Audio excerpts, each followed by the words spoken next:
హెచ్చరిక వర్తమానంలో ఏది మొదటిది? మొదటిది ఏం చేయాలి? మనము చూస్తే ఏది మొదటిది అని చూస్తే ఈ మాటలు ఏం చెప్తున్నవి? కాబట్టి మీరు ఆయన రాజ్యమును, నీతిని మొదట వెదకుడి, అప్పుడు అవన్నీ మీకు ఏం చేయబడతాయంట?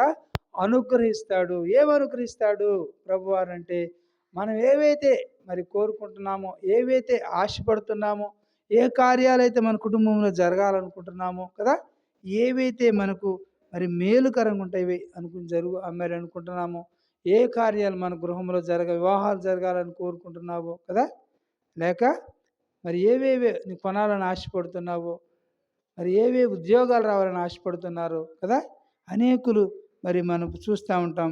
కొంతమంది గృహాలు కట్టుకోవాలని ఆశపడుతూ ఉంటారు. అయితే ప్రభు అంటున్నాడు ఈ మధ్యాహ్న కాల సమయంలో, ఏది మొదటిది? ఇది ప్రశ్న అనమాట, క్వశ్చన్ మార్క్.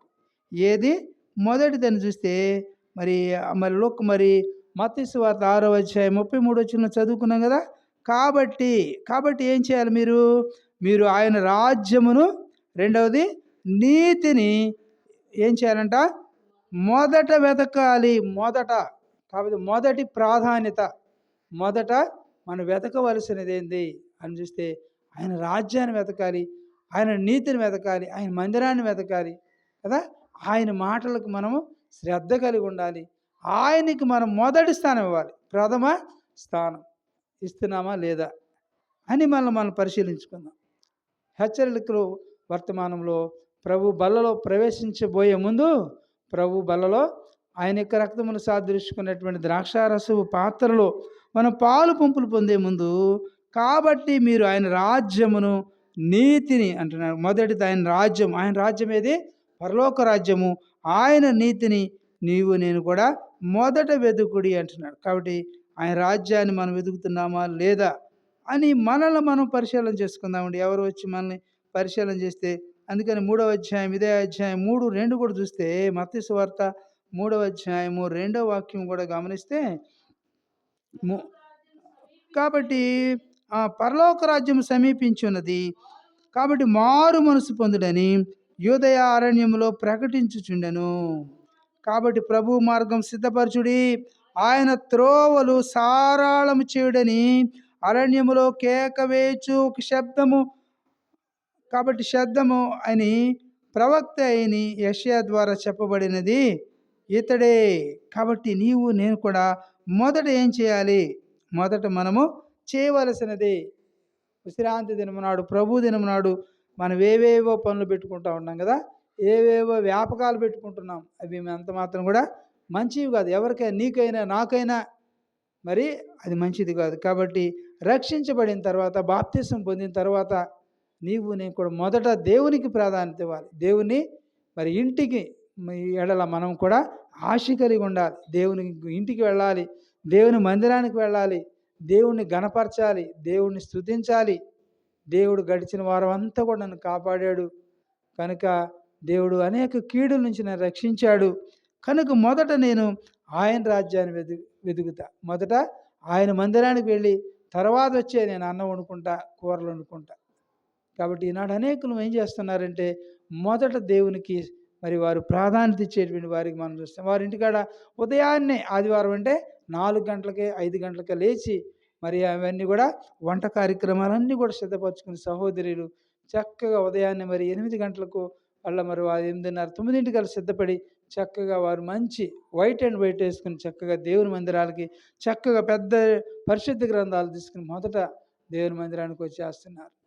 కాబట్టి నా జీవితంలో అలాంటి వారికి నేను కూడా ఉండాలి. అందుకని దేవుడు కూడా ఏం కోరుకున్నాడంటే, మొదటి స్థానం ఎవరికి ఇస్తామో మనల్ని మనం పరీక్షిస్తాడు అన్నమాట. మనల్ని మనం కూడా పరీక్షించుకోవాలి. కాబట్టి నేను కూడా ఏం చేయాలంటే, మొదట ఏం చేయాలంట? ఆయన రాజ్యమును, ఆయన నీతిని మనం ఏం చేయాలంట? మొదట వెతకాలని దేవుడు చెప్తున్నాడు. కాబట్టి ఈ యొక్క దీనిలో చూస్తే మత్తయి సువార్తలోనే చూసాం కదా, 2వ అధ్యాయములో ఏం చూసాము? కాబట్టి పరలోక రాజ్యం 3వ అధ్యాయంలో పరలోక రాజ్యం ఏం పడుతున్నదంట? సమీపిస్తూ ఉన్నది. పరలోక రాజ్యం సమీపిస్తున్నది కనుక మీరు ఏం చేయాలంట? మారు మనసు పొందండి, మనస్సు మార్చుకోండి, హృదయం మార్చుకోండి, జీవితం మార్చుకోండి, బ్రతుకు మార్చుకోండి, అలవాట్లు మార్చుకోండి అని ప్రభు అయిన యేసుక్రీస్తు వారు హెచ్చరిక చేస్తున్నారు. కాబట్టి పరలోక రాజ్యం సమీపిస్తూ ఉన్నది. అనగా ప్రభు అయిన యేసుక్రీస్తు వారు రెండవ రాకడ రాబోతున్నది. ప్రభు అయిన యేసుక్రీస్తు వారు రాబోతున్నారు. మేఘారూఢై ఆయన రాబోతున్నాడు. కనుక ప్రతి నేత్రం కూడా ఆయన చూచును అనేటువంటి మాటలు మనం చూస్తాం. అయితే ప్రభువు మరి నీవు నా గమనాన్ని తీసుకొచ్చిన మాట ఏంటంటే ఏమని కోరుకుంటున్నాడంటే, నీవు నాకు అది తీసుకురా, ఇది తీసుకురా, అవి తీసుకురా, ఇవి తీసుకురావని ప్రభు ఆమె ఏం కోరటం లేదు. కానీ ఆయన ఏం కోరుకుంటున్నాడు? మారు మనసు పొందండి. ఏం పొందాలి? మారు మనసే పొందండి. మనసు మార్చుకోండి. మనసుని మార్చుకుని ఆయనతోటి తిరగండి అని ఆయన కోరుకుంటున్నాడు. కాబట్టి మనసు మార్చుకోమంటున్నాడు కానీ వస్త్రాలు మార్చుకోమంటలా, కులం మార్చుకోమంటలా, మతం మార్చుకోమంటలేదు. నీ హృదయ మార్పిడే ప్రభు అయిన యేసుక్రీస్తు వారు హృదయాన్నే కోరుకుంటున్నాడు. నీవు ఇచ్చేటువంటి అర్పణలు ప్రభువుకు అవసరం లేదు. కాబట్టి ప్రభువుకు కావాల్సిన నీ హృదయమే. హృదయమే దేవుని యొక్క ఆలయమని మరి మంచి పాట కూడా ఉంది, భక్తుడు రాశారు. కాబట్టి పరలోక రాజ్యము సమీపించున్నది, మారు మనసు పొందుడని మరి యోదయ అరణ్యంలో ప్రకటించుచున్నటువంటి వాడిగా యోహాను ఉంటున్నాడు. కాబట్టి మన భాగంలో మనం చూస్తే ఆ మాట మనం చూస్తామండి. 6వ అధ్యాయంలోకి వెళ్తాం. మత్తయి సువార్త 6వ అధ్యాయము 33వ వాక్యంలో మనం గమనిస్తే ఆయన రాజ్యమును మొదట. కాబట్టి ఈరోజు ఏంటంటే ఏది మొదటది, ఏది మొదట, మనం ఏది మొదట అనేటువంటిది క్వశ్చన్ మార్క్. మన జీవితంలో ఒక క్వశ్చన్ వేసుకోవాలి. ఒక ప్రశ్న దేవుడు అడుగుతున్నాడు, ఏది మొదటిదిగా. మరి ఏది మొదటిదని చూస్తే మొదట ఆయన రాజ్యము, ఆయన నీతిని మొదట వెతకండి అంటున్నాడు. మొదట ఆయన రాజ్యమును నీతిని మొదట వెతకండి, అప్పుడు అవన్నీ కూడా మీకు ఏం చేయబడతాయంట? అనుగ్రహించబడతాయి.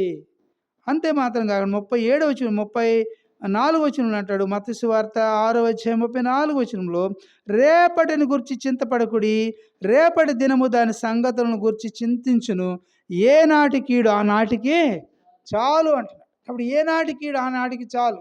రేపటి దినం మంది కాకపోవచ్చు, నేడే రక్షణ దినం అంటున్నాడు. దేవుని వాక్యంలో పరిశుద్ధ గ్రంథం చెప్తున్నది నేడే రక్షణ దినము, కనుక రక్షణ సమీపముకున్నది అని ప్రభువుని వాక్యం చెప్తా ఉన్నాడు. కాబట్టి మా 34 వచనం అంటాడు, రేపటిని గురించి చింతపడకుడి అంటున్నాడు. రేపటిని గురించి ప్రభు చింత. ఏనాటి కీడు ఆనాటికి చాలంట. రేపేం కావాలి, రేపేం కూర వండుకోవాలి, రేపేం తినాలి, రేపేం పని చేయాలి అనేటువంటి విషయాలన్నిటికన్నా కూడా ఏది ముఖ్యమో, ఏది ప్రాధాన్యమైనది, దేవుని మందిరానికి వెళ్ళి దేవుని ఆరాధించటం ప్రాధాన్యమైనది ప్రభు సన్నిధిలో. అందుకని యెహోవా మందిరమును చూడవల్లని నా ప్రాణం ఆశపడుచున్నది అంటాడు. అది సొమ్మసిల్లుచున్నది అంటాడు భక్తుడు కదా. యెహోవా మందిరమును చూడాలి, ఆయన మందిరంలో నేను నివసించాలి, పాటలు పాడాలి, ప్రార్థన చేయాలి, ఆయన వాక్యం వినాలి. ఎంత తృష్ణ ఉన్నదో నిజంగా భక్తుడికి. అలాంటి తృష్ణ, కోరిక ఇవన్నీ కూడా మనకున్నాయా? ఒక్కసారి ఆలోచించండి ప్రియ సహోదరి సహోదరులారా. ప్రభు అంటున్నాడు, రేపటిని గురించి చింతపడకుడి. ఎంత చింతిస్తారో మనుషులు, రేపటి ఏం జరుగుతుందో. కాబట్టి ఇవన్నీ నువ్వు చింతించవలసిన పని లేదు.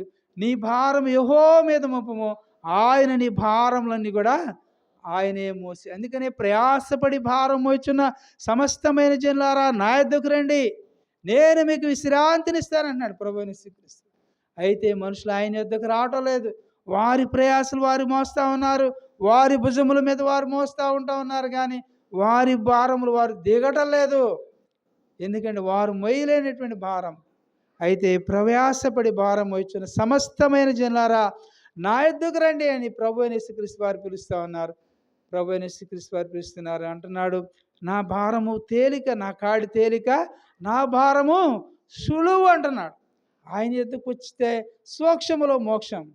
కాబట్టి ఎక్కడికో వెళితే నీకు పరలోక రాజ్యం మోక్షం లేదు. కానీ నీవున్న స్థలములోనే ప్రభువా నేను పాపిని, నన్ను రక్షించు ప్రభువా అని నీవు ఒక చిన్న ప్రార్థన చేయగలిగితే ప్రభువైన యేసుక్రీస్తు వారు ఆయన నీ యొద్దకు రావడానికి ఆయన సిద్ధంగా ఉన్నాడు. అందుకని రేపటి గురించి నువ్వు చింతపడమాకు సహోదరి సహోదరుడా.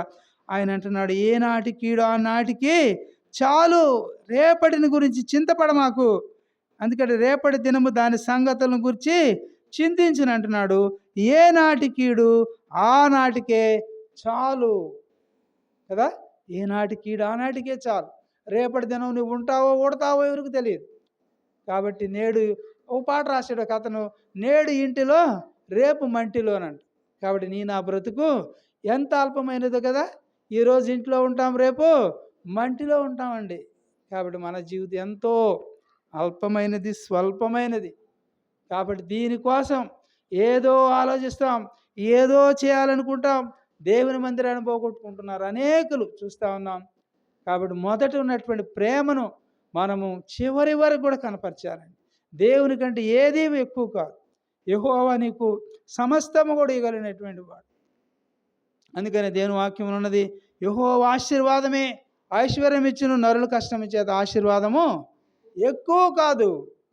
నీవు నరుడు అయితే తెల్లారుజామునే లేచి కష్టపడి ఆ పని చేసి ఈ పని చేసి నేను అది కొనాలి, ఇది కొనాలి, ఇది చేయాలి, అది చేయాలి అనేటువంటి అనేకమైన వ్యాపకాలు కలిగి ఉంటాం, మంచిదే. కానీ మొదట దేవునికి స్థానం ఇవ్వాలి. లేకునే లేచి ప్రభువుని ప్రార్థన చేసుకో, ప్రభువుని అడుగు, ప్రభువా ఈరోజు ఏం చేయమంటావు, ఈరోజు ఏం చేయమంటావు, ఎక్కడికి వెళ్ళమంటావు ప్రభువా, ఇది నీ చిత్తమా, ఇది నీ ఇష్టమా అని ప్రభువుని వేడుకో.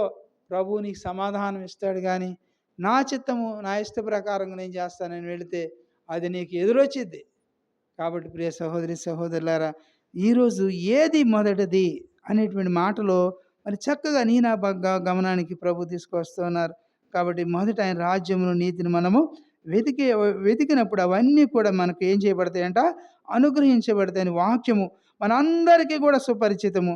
ఆయన కూడా ఈ లోకములో అనేకులు దేవునికి మరి మొదట మరి లోక సంబంధమైన వాటిని వెంబడించడం వల్ల ఈ లోక రీతిగా మరి అన్నీ కూడా మరి అన్ని విధాలు కూడా వారు ఏం చేయబడుతున్నారంట, నష్టపోతున్నారు.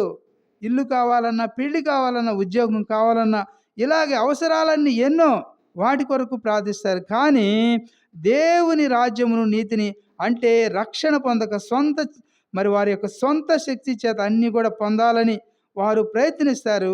మరి విసిగిపోయి దేవుని మీదే కోపగించుకునేవారుగా అనేకులు ఉంటా ఉన్నారు. కాబట్టి దేవుని గ్రంథంలో మరి పేతురు రాత్రంతా కూడా తన యొక్క సొంత జ్ఞానంతో ప్రయాసపడి ఆయన ఒక్క చేప కూడా ఆయన పట్టలేకపోయాడు. మనం చూస్తాం దేవుని గ్రంథంలో ఒక్క చేప కూడా పట్టలేకపోయాడు. కానీ ప్రభు ఆయన ధోనిలోనికి వచ్చినప్పుడు, ప్రభు అయిన యేసుక్రీస్తు వారు ఆయన ధోనిలో అనగా ఆయనకు హృదయంలోనికి మరి ప్రభు అయిన యేసుక్రీస్తు వారు ఆయన ధోనిలోకి వచ్చాక ఆయన మాటకు లోబడి మరి ఆయన కుడి ప్రక్కన వల వేసినప్పుడు మరి జనులు విస్మయం పొందేటువంటి చేపలు రాశిగా వారు పట్టారు.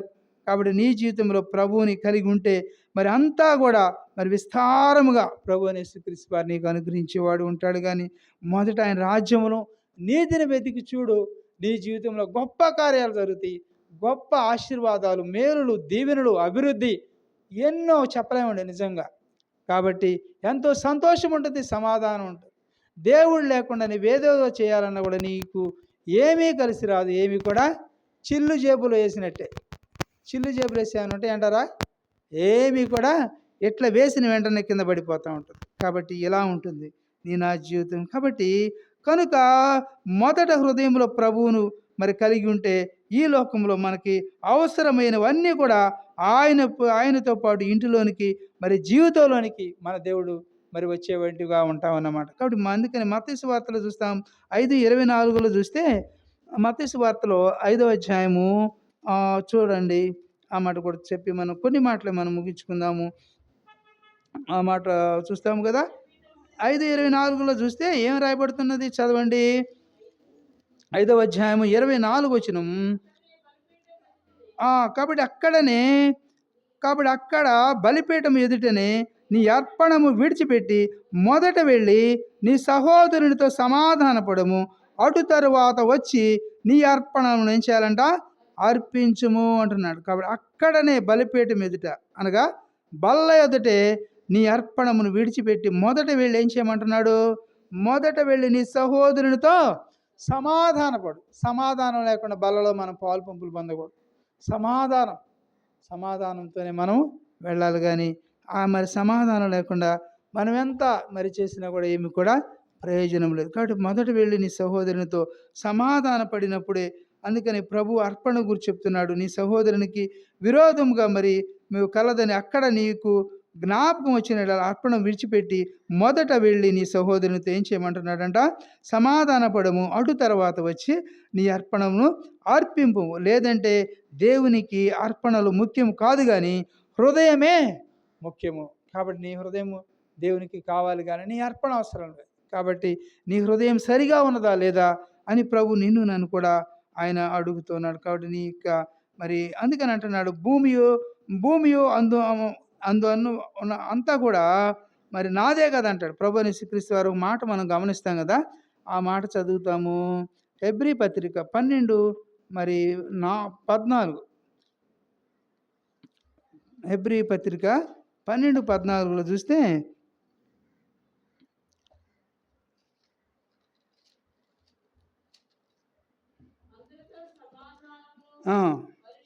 కాబట్టి 12:14 ఏమంటున్నాడు అంటాడు, కాబట్టి ఏం చేయమంటున్నాడు 12:14లో అందరితో సమాధానమును పరిశుద్ధతయు కలిగి ఉండుటకు ప్రయత్నించుడి.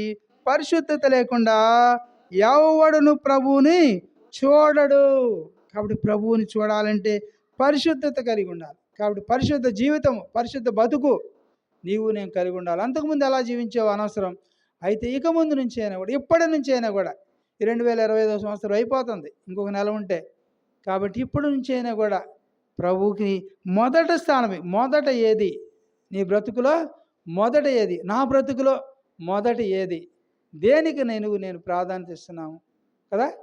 నా జీవితంలో అట్టి విధముగా మనం ఉన్నప్పుడు దేవుడు నీకు నాకు కూడా ఆయన ఆశీర్వాదాలు మరి ఆయనకు మేలులతో నిన్ను నన్ను కూడా నింపేటువంటి వాడు ఉంటున్నాడు. కాబట్టి ఈ మాటలు మనం గమనిస్తే అందరితో కూడా మనం ఎలా ఉండాలంట, సమాధానమును పరిశుద్ధత కలిగి ఉండటకు మనం ఏం చేయాలంట, ప్రయత్నం చేయాలి. ఎవరితో విరోధం ఉండకూడదు. ఎవరితో కోపతాపాలు, తగువులు, గొడవలు ఇవన్నీ కూడా మంచిది కాదు. శాతనైతే మంది పోయినా పర్లేదు కానీ. కాబట్టి నీవు నేను నా జీవితంలో కూడా మనము సమాధానం ఉండటానికి మనం ప్రయత్నం చేయాలి. ఎందుకంటే ఈ లోకంలోకి మనం ఏం తీసుకురాలేదు, ఏమీ తీసుకుపోలేం. కాబట్టి ప్రభు అంటున్నాడు, ఈ మాటలు మన గమనాన్ని తీసుకొస్తూ ఆయన మన భాగంలో చెప్తున్నటువంటి మాటలు చూసినప్పుడు అక్కడ కయ్యూను గురించి చెప్తాడు. కయ్యూను హేబేలు అర్పణ విషయంలో కూడా భయభక్తులతో హెచ్చించి హేబేలు అర్పణను దేవుడు లక్ష్య పెట్టాడు. మరి అలక్ష్యముగా తెచ్చినటువంటి కయ్యూను అర్పణను లక్ష్య పెట్టలేదు కనుక దేవుని బిడ్డలు మొదట అందరితో ఎలా ఉండాలంట, దేవుని బిడ్డలు అనేటువంటి వారు అందరితో మొదట ఎలా ఉండాలి, సమాధానం కలిగి ఉండవాలని దేవుడు కోరుతున్నాడు.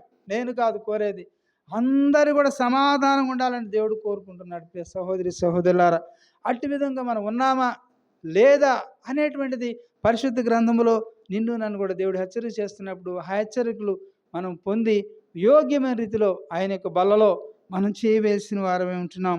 కాబట్టి అంటున్నాడు, ఆ తర్వాతే అర్పణ మనం మరి తీసుకురావాలి. కాబట్టి వైరము కలిగి దుర్మార్గతల వలన నీవు నేను కూడా మరి దుర్మార్గతను ప్రార్థన ద్వారా జయించి సమాధానమును మరి వెదకి వెంటాడమంటాడు. కాబట్టి కుళాయి దగ్గర మరి నా జీవితం అనేకులు చూసినప్పుడు లోకంలో కుళాయిల దగ్గర దెబ్బలాటలాడుతూ ఉంటారు. ఇంట్లో మరి చూసినప్పుడు రెండు మరి విషయాల్లో కూడా అనేక విధాలుగా అనేక రకాలుగా ఉంటా ఉన్నారు మనుషులు చూస్తూ ఉన్నప్పుడు. కాబట్టి నా జీవితంలో మనం ఎలా ఉంటున్నాము అని నిన్ను నన్ను కూడా పరిశీలన చేసుకోవాలి. అందుకనే చివరికి ఒక మాట మనం చూపిద్దాం. చాలా మాటలు ఉన్నాయి కానీ సమయం సరిపోదు కనుక రాజుల మొదటి గ్రంథం 17:13 చూస్తాం. రాజుల మొదటి గ్రంథం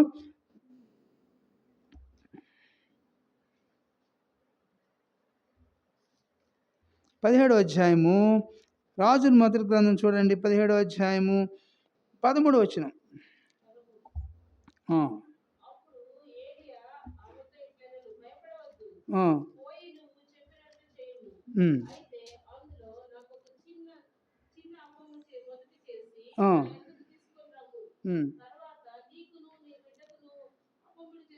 చేసుకోను చాలండి. కాబట్టి ఇక్కడ అంటున్నాడు మరి మొదటి రాజుల గ్రంథము 17వ అధ్యాయము 13వ వాక్యంలో ప్రభు యేసుక్రీస్తు వారు మన గమనాన్ని తీసుకొస్తున్న మాటలు చూస్తే ఏలియాని గురించి ఇక్కడ ఒక సంభవాన్ని తీసుకొస్తున్నారు. అప్పుడు ఏలియా ఆమెతో ఇట్లా అంటా ఉన్నాడు. అక్కడ ఏలియా కూడా ఈ భాగం మొదటి నుంచి కూడా చదివితే ఇవన్నీ కూడా మనకు చక్కగా అర్థమవుతూ ఉంటాయి. 12వ వచనం కూడా చదువు. అందుకామె, నీ దేవుడైన యెహోవా జీవము తోడు, తొట్టిలో పిట్టెడు మరి పట్టెడు పిండియు బుడ్డిలో కొంచెము నూనెయు నా యొద్ద ఉన్నవే గాని అప్పముక్కటైనా కూడా లేదు. మేము చావకముందు నేను ఇంటికి పోయి వాటిని నాకును నా బిడ్డకును సిద్ధము చేసుకొనవలెనని కొన్ని పుల్లలు ఏరుటకై వచ్చి తినను. ఆ సందర్భంలో ఈ మాటను వారు పలుకుతున్నారు. ఏ మాట అంటే అది? అప్పుడు ఏలియా అంటున్నాడు ఆమెతో. ఏమంటున్నాడు ఏలియా గారు? అప్పుడు ఏలియా ఆమెతో ఇట్లనెను, భయపడవద్దు, పోయి నీవు చెప్పినట్లే చేయము. అయితే అందులో నాకొక చిన్న అప్పము మొదట చేసి నా యొద్దకు తీసుకొని రమ్ము. తరువాత నీకును నీ బిడ్డకును అప్పములు చేసుకోమని ఏలియా ఒక సంభవాన్ని చెప్తాను. కాబట్టి ఏలియా అక్కడ ఉన్నటువంటి సహోదరి ఎలాంటి పరిస్థితుల్లో ఉన్నది? ఇవి చావడానికి సిద్ధమైనటువంటి పరిస్థితులు. తన యొక్క బిడ్డకు మరి ఏమీ కూడా లేవు. ఆ దేశంలో కరువు వచ్చిందండి. ఆ దేశంలో కరువు వచ్చింది. ఆ మాటలను చూసి అంతటా యెహోవా వాక్కు అతనికి ప్రత్యక్షమై ఇలాగ సెలవిచ్చెను, నీవు సీదోను పట్టణమునకు మరి పట్టణ సంబంధమైన సారెపతు అను ఊరికి పోయి అచ్చట ఉండుము అని ఆ యొక్క ఏలియాతో ప్రభువైన యేసుక్రీస్తు వారి యొక్క సారెపతు అనేటువంటి ఊరు తీసుకువెళ్ళి ప్రభువైన యేసుక్రీస్తు వారి అక్కడ ఈ ఉపమానాన్ని మన గమనాన్ని తీసుకొస్తా ఉన్నారు. కాబట్టి సారెపతు అను ఊరికి పోయి అచ్చట ఉండుము, నిన్ను పోషించుటకు అచ్చట నున్న ఒక విధవరాలికి నేను ఏం చేస్తానంట, నేను ఒక విధవరాలికి నేను సెలవిచ్చి తిని, అందుచేత నీవు లేచి సారెపతుకు పోయి పట్టణపు గవిని యొద్దకును రాగా ఒక విధవరాలు అచ్చట కట్టెలు ఏరుకొని చుండుట చూచి ఆమెను పిలిచి త్రాగుటకై పాత్రలో కొంచెం నీళ్లు నాకు తీసుకుని రమ్మని వేడుకొనెను. అప్పుడు ఆమె అంటా ఉన్నది, ఏలియాతో ప్రభు ఈ మాటలు మాట్లాడారు. అయితే ఆమె దగ్గరకు వచ్చినప్పుడు ఆమె ఏముంటుంది? అందుకు ఆమె అంటా ఉన్నది, ఏముంటుంది ఆమె నీ దేవుడైన యెహోవా జీవముతోడు అంటుంది. ఆమె ఒట్టు పెట్టుకుంటుంది, నిజంగానయ్యా నా దగ్గర ఏమీ లేదయ్యా, నేను నిస్సహాయ దాసురాల్ని, నా దగ్గర ఏమీ లేవు, నా కుండలో ఇంత పిండే ఉన్నది, ఇంత నూనె ఉన్నదయ్యా, నేను నా బిడ్డ అవి చేసుకుని చిన్న ఒక అప్పాలు చేసుకుని మరి నేను అవి తిని చచ్చిపోదాం అనుకుంటున్నాము. ఇలాంటి పరిస్థితుల్లో ఉన్నారు వీరు. ఎలాంటివి ఏమి సంపాదించుకుందామా, ఏమి కూడా పట్టుకుందామా అనేటువంటి పరిస్థితిలో లేరు. కానీ వీరు చావుకి సిద్ధముగా ఉన్నటువంటి వారికి ఉన్నారండి. ఈ సారెపతు అనేటువంటి ఊరిలో జరిగినటువంటి సంభవం అండి ఇది. కాబట్టి ఇలాంటి సంభవాన్ని ప్రభువైన యేసుక్రీస్తు వారు మన గమనాన్ని తీసుకొస్తున్నప్పుడు ఆమె అంటున్నది, అప్పుడు ఏలియా ఆమె యొద్దకు వచ్చి ఏమంటున్నాడు? భయపడతా ఉన్నది ఆమె. ఏలియా గారిని చూసి ఆ యొక్క విధవరాలు ఆమె భయపడతా ఉన్నది. అయితే అంటున్నాడు ఆమె దగ్గరకు వచ్చి, భయపడవద్దు, పోయి నీవు చెప్పినట్లు చేయి. అయితే అందులో ఒకటి ఏమంటున్నాడు? నేను చెప్పినట్లు చెయ్యి. అందులో ఒకటి ఏమంటున్నాడు? అందులో ఒకటి, కాబట్టి అందులో ఒకటి చిన్న అప్పం. ఆయనది పెద్ద అప్పం అడగలేదు, చిన్న రొట్టె ముక్క చాలమ్మ నాకు. కాబట్టి ఆ చిన్న రొట్టె ముక్క ఏమంటున్నాడు? చిన్న అప్పం అని రాయబడింది. చిన్న అప్పము మొదట చేసి నా యొద్దకు తీసుకురమ్మన్నాడు. కాబట్టి చేసి నా యొద్దకు తీసుకురమ్మని, తినటానికి కాదు, చేసి నా యొద్దకు నువ్వు తీసుకురమ్మా. అయితే అంటున్నాడు తరువాత ఏం చేయమంటున్నాడు? నీకును నీ బిడ్డకును అప్పములు చేసుకో. కాబట్టి మిగిలినటువంటి పిండి మరి నీకు నీ బిడ్డకు చిన్న అప్పాలు చేసుకో, నీవు కూడా భుజించు. మరి తరువాత ఏమంటున్నాడు? తరువాత నీకును నీ బిడ్డకు చేసుకోము అని అక్కడ చిన్న. కాబట్టి భూమి మీద యెహోవా వర్షము కురిపించు వరకు ఆ తొట్టిలో, కాబట్టి ఆ తొట్టిలో ఉన్నటువంటి పిండి తక్కువ కాలేదు, బుడ్డిలో నూనె అయిపోలేదంట. చూసారు ఎంత గొప్ప భాగ్యం, దేవుడు ఎంత ఆశీర్వదించాడు ఆ యొక్క విధవరాల జీవితంలో. కాబట్టి మొదట చిన్న అప్పం అడిగాడు దేవుడు. కాబట్టి నీ నా జీవితంలో మన సాక్ష్యంలో కొంచెం మన సాక్ష్యం ఉండాలి. చిన్న అర్పణ చాలు. మొదట మనం ఇచ్చేది 10 రూపాయలు ఈ చాలు, దేవుడు నీకు దేవుడు ఇస్తాడు. ఆ 10 రూపాయలు కూడా నాకే కావాలంటే, కాబట్టి నీ నా జీవితంలో ప్రభువే కదా నీకు ఇచ్చింది ఆ 100 రూపాయలు. 100 రూపాయలు 10 రూపాయలు ఇవ్వడానికి కూడా నేను కూడా ఇష్టపడతలేదే. అయితే ఆ యొక్క సారెపతు విధవరాలితో ప్రభు చెప్తున్న మాటలు ఎంత మంచి మాటలు.